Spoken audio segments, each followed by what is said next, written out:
basically we just had a part 1 and of what Exhibit said about Diddy, and then we're gonna get a chance to finish that story with the second guy that I was talking about. I believe it was at the same place. So we're gonna get back to that. I believe it was the same place that Exhibit was talking about in his story, in the place in Miami with Diddy. So we're gonna go back on that and check that out, finish that story, and also we have another topic with special guest. Xseption still there, holding it down. Came on through, stopped on through, and we're gonna talk more about this. Stay tuned. This is JRJ TV, Cousin Studio Productions. Let's go, homie. Right, serious. So I get lost, and I'm in like just a maze of rooms. Now I'm looking for the bathroom. I start opening doors. One's like a closet, one's a room. It doesn't have a bathroom in it. Whatever. Every room should have a bathroom in it. That makes sense. First of all, if you're in this fucking dungeon, room should have, right. Every house. So I open a door, and in that room there are a bunch of men, and they're all kind of like very like Romanesque, like laying about. And, you know, kind of like very, like, kind of leaning on each other. Not really spooning, but, like, conversationally spooning. Like, if you were spooning, but facing each other and, like, leaning up on your elbow and talking. Like, how about this? Like, in public, watching TV with a bunch of your friends and you're with your girlfriends. Right, yes. It would be like those guys kind of lounging on their girlfriends, but they're not fucking, because that would be weird in public. Fucking, right. Like, you almost think that they should be feeding each other grapes. You know, stuff like that. Okay. Like, it was very, like... regal lounging. Very erotic. Okay, all right. Heavy erotic. Yeah, like the drawings you would see of, like, old Greek hangouts. Exactly. Yeah, or like a fat woman, like, laid on her side. Yeah, it would almost be the prelude to an orgy. Yes. Oh, absolutely. Okay. Oh my God. Okay. Oh my God. It was so prelude to an orgy. So explain. So I look. So I'm there for a very brief amount of time because I open the door and clearly I'm not supposed to be in there. And I look, and who is lounging in my direct eye line? Puff Daddy and Felix the House Cat, famed house music producer. Yeah, no, I know are that is. basically spooning each other. I swear to God, they're basically spooning, and they're drinking a glass of Hennessy, and they're like sharing it. They're like passing it back and forth. And everyone's talking? And everyone's just like talking. Yeah. And then as soon as I see them, I'm like... All men though. There's not one woman in this room. All men. And they're all 100% on ecstasy. Like you can see Diddy's in like white linen being like, oh my God. Like rub ice on my nipples. Right. You know, like, you're one of my best friends. Right. You're one of my best friends. The minute I make eye contact with them, like a gigantic bouncer comes over and says, get the fuck out. Because a lot of people turned and looked at me because it was very unexpected that like a fat guy with an afro, like no shirt on basically, like an open windbreaker, opened the door to like this like... You are kind of a buzzkill. Definitely. I really don't know what to say about that.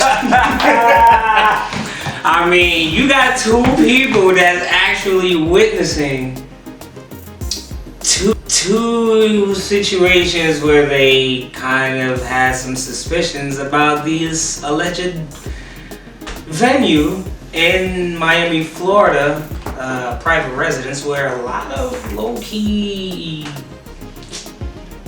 crazy things happen that I don't think anybody else in this world is aware of. And you know what? It's a private residence. He should live his life the way he wants to. That's what he wants to live his life, you know, sword fighting, doing whatever he's doing. Yo, it is what it is. He's spooning, feeding grapes to each other. I mean, hey, it's up to him. I mean, who are we to judge? I'm just saying this is just kind of crazy. I don't know, like, people do what they do. Exactly. You know? Like, who are we to judge? You know what I'm saying? I just don't see Diddy, you know, partaking and stuff like that. But that's what I'm saying. Like, you know, if he do, doing that, like, if he do, then you know. That's a question. That's like, yo, really? Diddy's? I mean, I don't know. I'm saying like. I mean, yeah, it's like, who cares? Because this isn't he still with Steve Harvey though? Yeah. So like. So what I'm hearing, yeah, like how does he feel about his future son-in-law? Like that's the question. Like I don't know. I mean, that's something we need to get Steve Harvey on the line. People listen. There's people who knows about this, and it seems like people in his bad boy camp, they've had like stories. Because there's been a few, you know what I'm saying, who's been telling different stories. A couple of the artists had some stories where they've seen Diddy doing some suspicious activity. But see, this is where we go. You know, suspicious is all part of, you know, speculation and your own observations. You feel me? Like now, your truth may not be the next person's truth. Like I don't know, like, do we have anybody saying that they actually, you know, did anything with him? Like, that, other than people saying that he seems a little too friendly with men. Yeah. You feel me? Like, other than that, it's bro love. That's bro love. You feel me? So I don't know. He was about to change his name to Brother Love. Come on now. So, talk about it.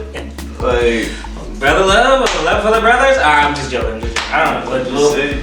Well, I mean, like I said, it's his own sexual preference. It is what it is. But man, those are some interesting stories.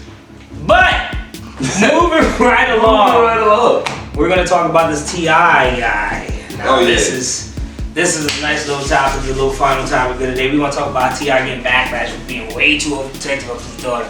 Now we just found out that T.I. went to some clinic or something like that, took his daughter over there, some gynecologist. And if you don't know what a gynecologist is, which you should know, but if you don't know, gynecologist is doctor who look at vaginas and then make sure everything's all good and all the corners and the lip and everything is cool. Too much. So anyway, T.I. took his daughter there because he really wanted to make sure that his daughter was a virgin, which she still is. As she should. I mean, yeah. How old is she now? She's 22? How old is she? I think she's 18. She 18? Yeah, right, 22 for her. Let's figure it out. Let's check it out. Let me see if this is gonna work.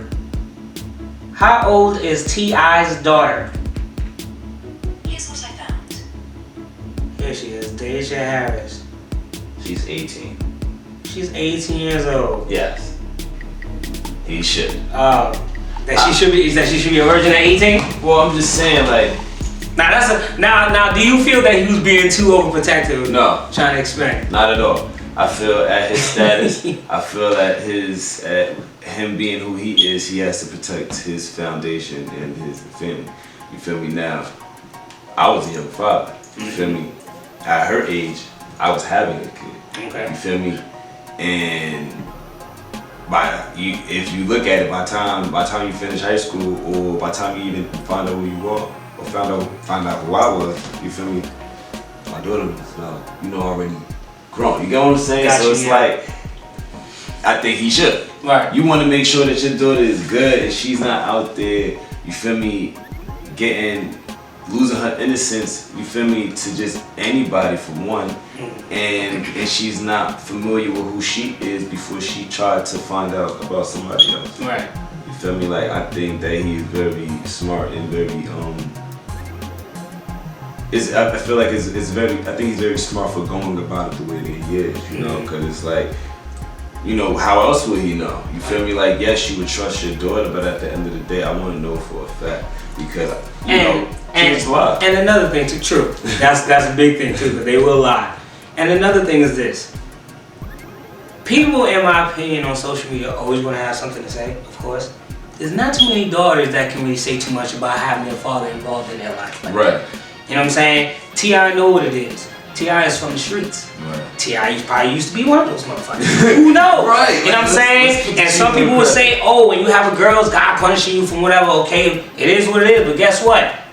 He still didn't tell me, that's not going to stop me from doing what I'm supposed to do as a father, to protect her. You know what I mean? Because God put me as a man, and I have a child, right. My assignment is to make sure my daughter, my son, whoever, and that's just how it goes. We gotta protect them all. You know what I'm saying? And our daughters, of course, is gonna be more. Is closer to our heart, and we're more sensitive with them. So we want to make sure that they're good. I don't think I'm gonna be too overprotective when we get older. And moms be like, yeah, nah. You say that now until they get older.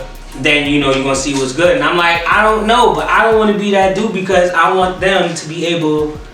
Still, in the future, to be comfortable to talk to me about certain shit. You know what I'm saying? It's all about how you deal with them, regardless. At the end of the day, you feel me? It's never being a friend.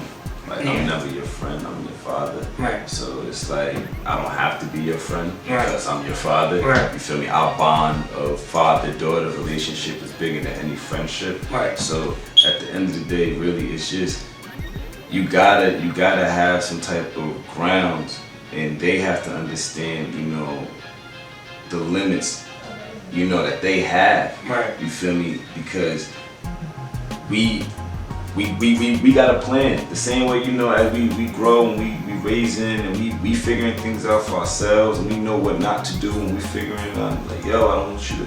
Right. It's like you gotta have that type of structure and order, and especially when you have little girls, you feel me, as a father, you feel me, that's involved in this child. It's like, I done seen what happens, you feel me, when the father's not there, you feel me, like, so let me ask another question. Do you feel, because I've heard this before, do you feel sometimes when the father's being too overprotective of their daughter, that can kind of cause I a seen strain in their relationship? You know what I'm saying? with that too. You know what I mean? Like, you know, they be like, oh, and then it caused them to be rebellious and then end up doing the things that you don't want them to do. You know what I'm saying? So you got to learn how to balance it out. Right. You feel me?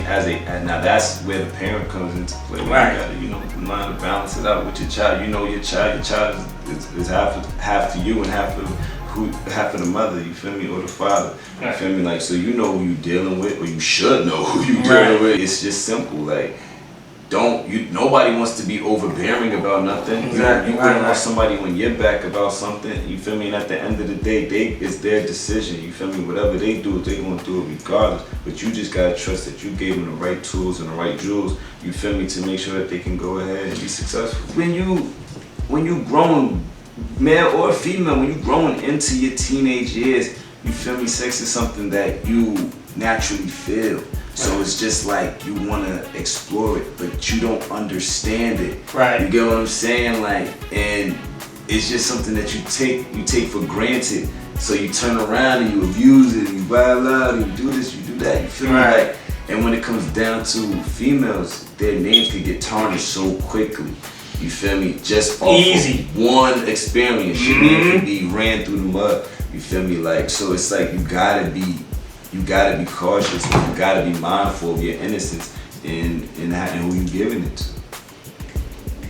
Well said. Ladies and gentlemen, this concludes our little podcast. My man Xseption came down.